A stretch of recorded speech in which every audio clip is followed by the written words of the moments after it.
Really crazy. So I'd love to start with you, Bina. You are the founder and executive director of Badili Africa. And this is a Pan-African women's rights organization with a mission to redefine political engagement and empower women across Africa. And so I'd like to know from your experience, why do you believe it's essential to amplify African women's stories in Africa?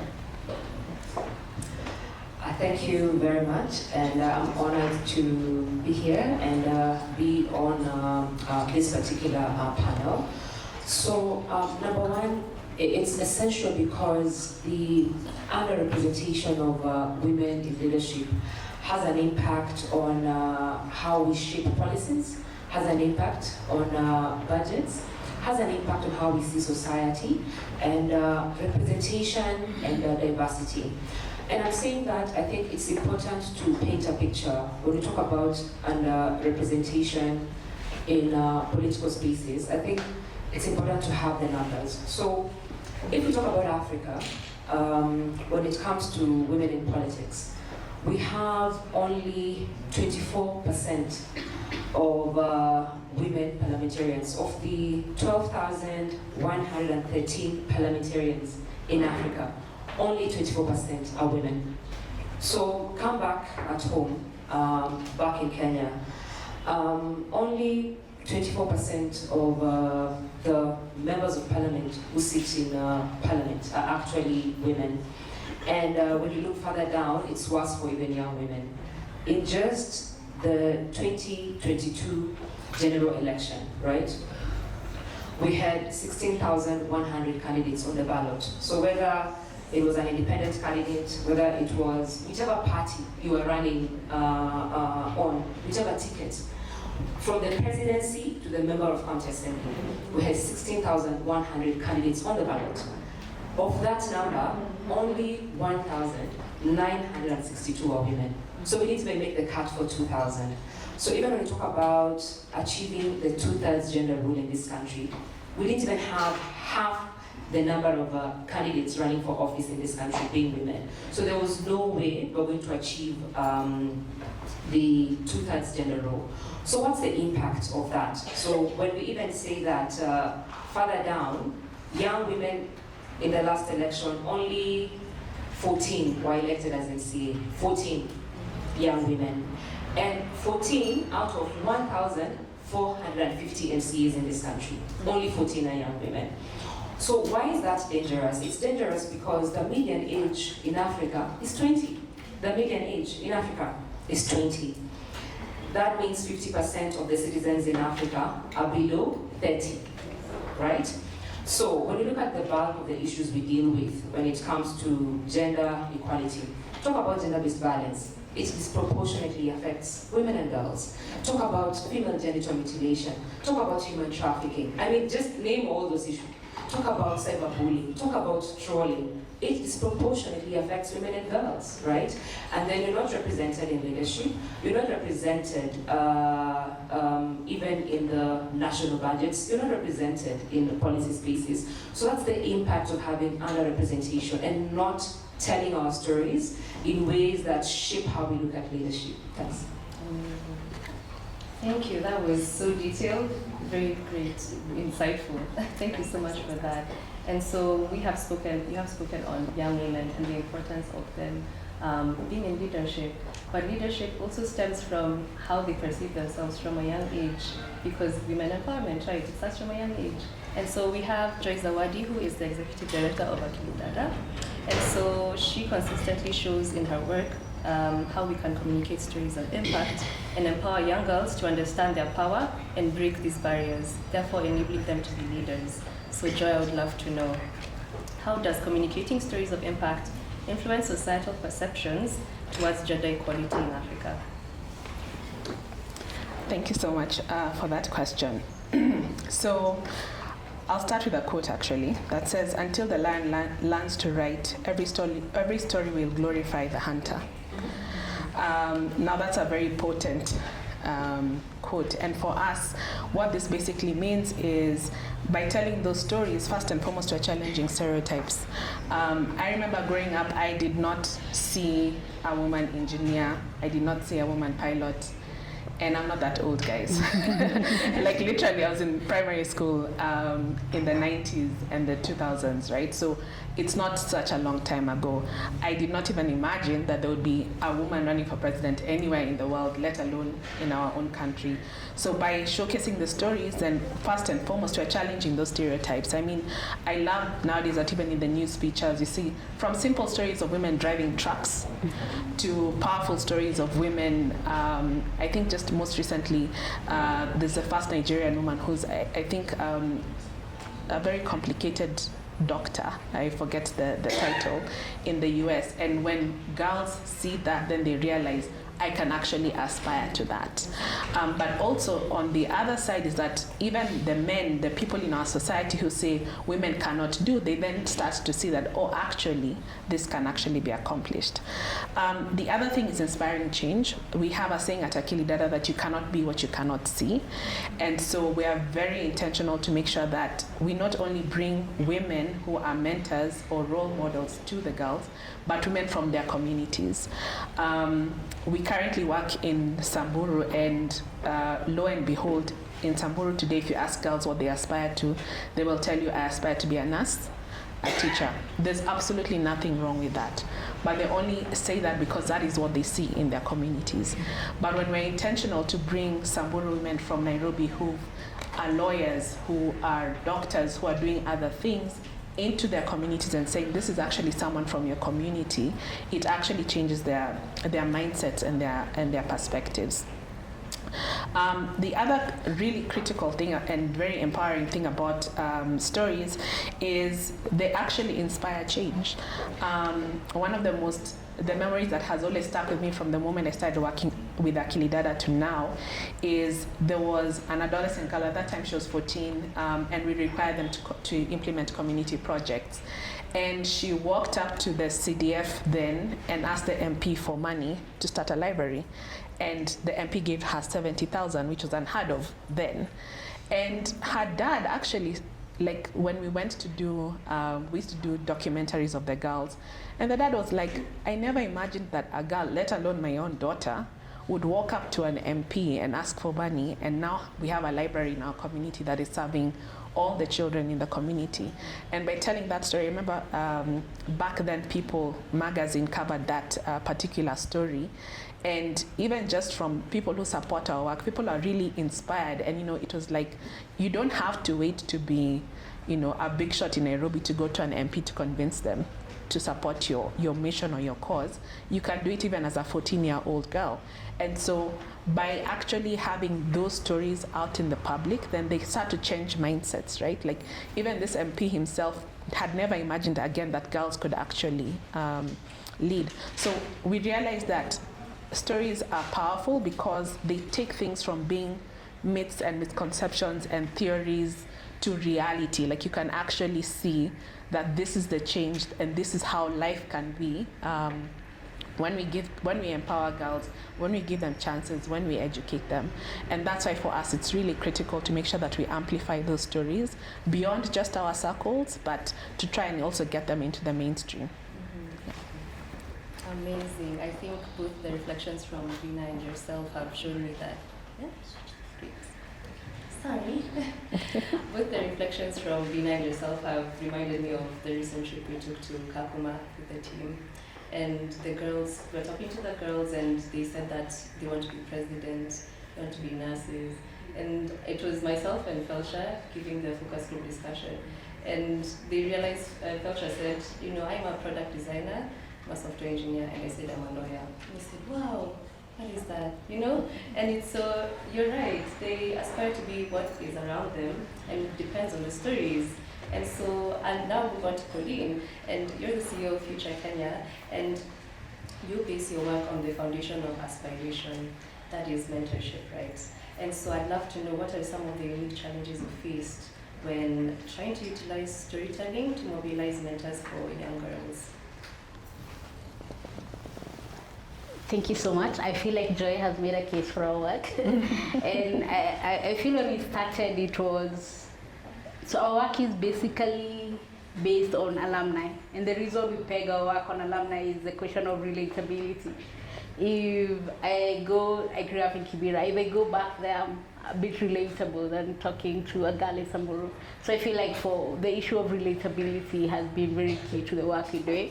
And what we're trying to address is the aspirational gap. So there are a lot of studies coming up showing that the lack of aspiration for young people, especially young girls, affect their education outcome. There's a story I like to tell about one of the board members I interacted with. She grew up in a rural area, and every girl in that village, when they went to the city, is to become a housemaid.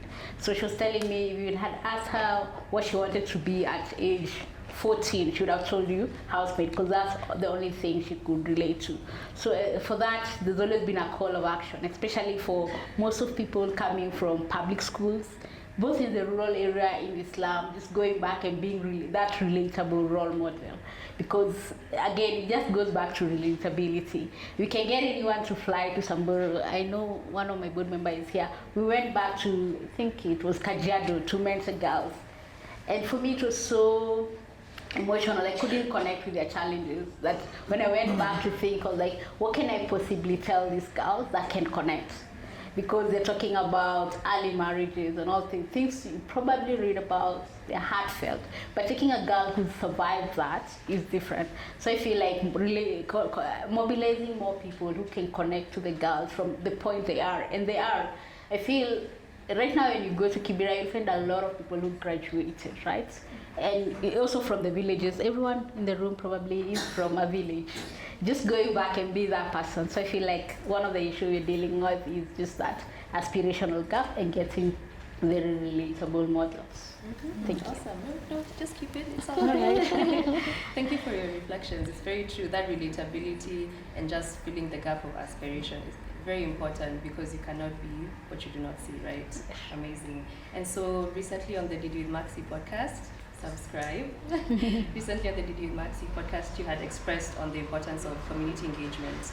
Now, I would love to know how change makers can use storytelling to reflect the voices of the community, but also those of the girls within them. Thank you so much. I feel, when especially telling about stories, most of the time when I give you a number, you tend to forget the number, but we carry the stories with us. And I think especially, to me, I tend to reflect on this in two ways. One, when I started my career, I talked as one of the girls, right? So it was my story to tell. And there was a bit of ease with that, because it's my story and I'm able to do that. But when you're carrying the stories of other people, other girls, how can you do it with respect and also with authenticity? I think the previous speaker was very key on that, especially when telling the stories of a girl. When I came in, J. King asked me, what happened to LIST? That's one of the organizations I was running when I just finished school. And when I was thinking about it, whether I would still want to relate or connect with that story, I think of the other girls, if I want to tell their story, and they're watching or reflecting on this story 10 or 30 years, is it a voice that they connect with? Do they feel they are respected then and not violated? So I think we need to carry those stories for the girl literally now and the woman they become, because especially in the age of social media, with a YouTube clip, it's there for them and their daughter. So how do we respect those stories and tell in a way that for future of that girl, they can connect with that story and feel respected and uplifted by it? Thank you. Sorry for the mic issues, guys. And so I'd love to move on to Bina, and some of your work involves empowering and engaging young girls, especially those in marginalized communities. Now, I would love to know what advice you give to change makers who want to craft narratives that resonate with diverse audiences. What advice would you give them? So, first of all, my advice would be more on be authentic, and whatever your aspiration or your desire is, do it afraid. Because many a times, even when we want to do or we want to innovate or do projects, sometimes we feel like this is what is trending, let me stick on this lane because it's trending, and you are afraid to initiate, innovate, or stand on something alone. Because you also don't know what the consequences of that would be, and you also don't know how long it might take for people to join you on that particular journey. So I'll probably give just a small anecdote to that. So I ran for office when I was 22, and it was so hard for me to break that idea to my own parents, because we had just previously fundraised for my own school fees, and we had fundraised for 2 years, knocking doors. In fact, former Chief Justice Julia Oseko, I met her in town when I was in sleepers, like knocking doors, asking people to support my education, like just go wherever, like I can't even imagine. Like that's how I actually discovered town, There are women in the community who would handhold me. So for me to fundraise enough, get to university, that was in 2012, we're getting to the 2013 election. Then after, in your first year, you went to run for office because you've been doing all these things in the community. It was absurd. So it was absurd that people supported my education, to my parents, my mom was running a kiosk for groceries. My dad has always been like a matatu driver. And the idea of running for office and people feeling like you have money, even breaking that news in my church, even my own pastor, like everyone was just shocked. And I persisted. And after nomination, now I was on the ballot. There's this girl was serious. She's now on the ballot, and she's 22. So I lost my scholarship. So when I lost my scholarship, I knew if I don't win, I'm done for, And that was one of the hardest journeys for me, So even when I would go through gender-based violence, I was stripped once in a political rally. The police couldn't do anything about it, but I stayed the cause.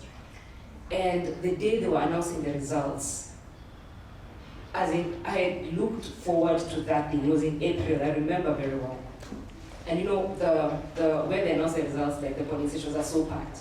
Like everyone, all the agents, all the observers, you can imagine from the presidency to the MCA, guys are guiding the votes and everything. So it's so packed, it's hot. I'm crying. I don't even know why I'm crying, because I'm just like, honestly, God, if I don't win, I don't even know how I'm going to face everyone else. I don't know how I'm going to face people. So they announced the results, and then towards the end, I realized I didn't win. I realized I came in 3rd out of 12. But then when people were congratulating me, I knew I'm done for, because now I'm like, I beg guys to support my education. What do I do, And then I went into depression completely. And I remember one time I was supposed to meet Pastor Bowie to talk about, what has happened, leadership. And I couldn't even gather myself to do that, because I felt like the community betrayed me, the women betrayed me, my mom was one of them. I felt like my mom's friends betrayed me. I'm like, Adi Chamaya, my mom. I was like, surely, mom, that's what was Chamaya, So I felt like even members in my church betrayed me. I'm like, honestly, the votes I got, I'm looking at my votes and I'm like, if my church delivered 100%, I would have gotten this number and this number. So I'm just like, even my church betrayed me. They don't believe in young people in leadership, So I just even quit going to church. And I sit with Pastor Gobi, and he asks, so tell me, what do you want to do, Bina? What do you want to change in this community? What exactly put you on the ballot? So I'm there pouring out my heart. I'm like, I want to do X, Y, Z. And he asks, do you think the only way you can effect that change is being a politician? And it dawns on me, I don't have to be a politician to effect change, right? And that's where the journey began. But then with that particular journey, it's the journey of trying to disrupt even at the community level. So I began doing stock taking of the journey and looking at who did I not see. Number one, it was young women that you're actually asking about. Young women were not in political rallies. Young women are barely in political parties. Young women don't tweet about politics. Pick any political blogger in this country, look at the comments. Women barely put comments there. Women, and now it's even far worse for young women. Even us in the development space, even when you have an answer to that particular issue, because you even fear cyberbullying, trolling, it means you won't even put your comments there. Take your MP, your politician, yeah, right, who represents you. And many politicians, especially even after COVID, they leverage online spaces a lot to show what they're doing in their community. So you can imagine if today your MP asked a question, what do you want me to do in your community? And your voice is not there. He's just going to aggregate what people have said on the comments and then make a decision based on that. Say, you know what, the people in my community say they want a road. And maybe to you want a hospital, because there's so many young girls, there's so many women who are dying when they're going to give birth. That is what you have seen, and data says in your community that women are dying. But because you've not put your voice there, you see, and that's even what is happening even with technology. When we don't tell our stories, when we don't put our voices out there, even on the digital platforms, even on tech, take ChatGPT for instance, just write, main challenges in Githunguri. You see what I mean? Maybe if that's where you live, that's ChatGPT. What it will do, because what ChatGPT does is to aggregate the thoughts of what people have put on the online spaces. So me and you have never put our thoughts out there. We're not contributors of knowledge on online platforms to even enable tech apps to aggregate and then say in Githunguri, gender-based violence is a very big issue. But because our voices are missing there, so even technology is not able to aggregate and have our voices mirrored in the responses that we see for us to say, this is actually the main problem. And that is why even in this country, political leaders, even in their campaigning, they don't even have gender-based violence on their manifesto. We keep on saying elections were peaceful in this country when women were raped. Like I think in 2013, is it 2017, there was a report by Human Rights Watch on the number of women and children who died and who were raped during elections. But we say the election was peaceful because the presidential candidates, either they shook hands after election, or either they agreed or people did not fight. Like our basis of peace in this country is not the violations women and girls face. That's our basis, and that is why even your own MP cannot even have manifesto. Gender-based violence as the manifesto, and say, if you elect me, I'm going to ensure this community is safe. Never mind 50% of voters are women in this country. And young people, right? But they won't even say, I'm going to make this community safe. You don't have to move to Kilimani. You don't have to go to XYZ. I'm going to make sure you can get to your house without getting raped. Women run the small businesses. When you talk about Juakali sector, it's run by women. But then you'll find even people like my mother, who runs a grocery shop, she waits until 6 a.m. because she fears being robbed, she fears being raped. Because for a man who's leaving a house, even in the dark, or who's coming to town in the wears of the night, they don't fear being raped. I fear being not only robbed, but also raped. So it means if I have to go to the market at 6, someone who went at 4 a.m. got goods at a cheaper price, they already got back to the community, they set up, by 8 they are selling. I'm coming back to the community at 10 o'clock because I went at 6, and then there's traffic, everyone is going to work. So it's very, very important to have those lenses, and for women and for young women to tell those stories and the intersections of it every other day. That's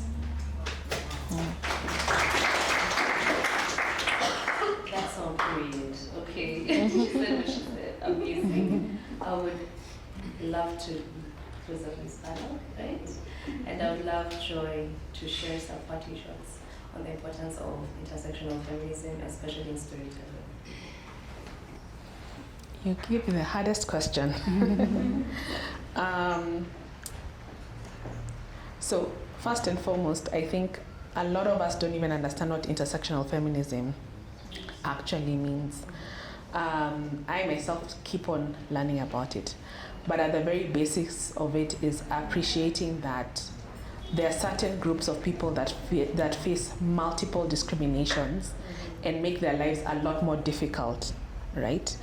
If you're talking to a girl from the coast who's living with disability, who is coming from a low-income community, her chances of even accessing university is that much more compounded than her counterpart from the same community who comes from, for example, a middle-income household. And so what that does is it challenges us, even when we are addressing issues, when we are addressing challenges, when we are doing the development work, is to do the homework of understanding what extra work do we need to put in place to resolve an issue for the young woman politician, right? And not just standing and saying, well, politics is politics, you know, we've leveled the playing field, and so why do we need affirmative action for young women in politics? It's understanding that as a young woman in politics, if I go to a rally, I'm not only dealing with the fear of election violence, I'm dealing with the fear of being raped, I'm dealing with the fear of going back to my community, which will not support me because I am a woman, and what am I doing? Because I am unmarried, and that should be my priority, not vying for politics. So intersectional feminism challenges us to put on the lenses and do the homework, and then understand that when you put on the lens and you do the homework, then a lot more effort needs to be done to address this issue affecting this group. And it doesn't mean, and actually when I think about that, I get asked every time someone says, oh, but what about the boy child, right? Like all of us have encountered that. We're not saying that the boy child is not facing challenges. All we're saying is, if we're living in a gated community and this house is on fire, you need to address the house that is on fire first. Then now come back and think about, okay, this house is missing water. How do we address the house that's missing water? This house has children that don't have food. How do we address this? And so, yeah, basically we have to do the homework, and we have to educate ourselves, and we need to sort of stop enjoying living in ignorance. I know they say ignorance is bliss, but it's not. Yeah, we need to actually do the homework of getting educated, so that when we are saying we're doing development work, when we are saying we are removing the obstacles for women and girls, we actually understand why is it so important that we focus on women and girls at this particular stage, right? And that doesn't mean that we hate the boys, that we hate the men, that we hate people with disabilities. No, it just means that for this particular instance, we do need to focus on this particular group. Yeah. Okay. I'm saying, yeah, let's hear your partition. I think in storytelling there's a lot of vulnerability, especially for women. So what I would encourage is, what is the danger of not telling stories, especially in the face of AI? Then we're gonna have all these missing pieces by not telling our story. So how do we embrace the vulnerability in storytelling, and even show younger girls how to show up, and also just making sure there are no gaps, especially when we're talking about AI. Thank you for bringing that up. Let's give this lovely lady a hand.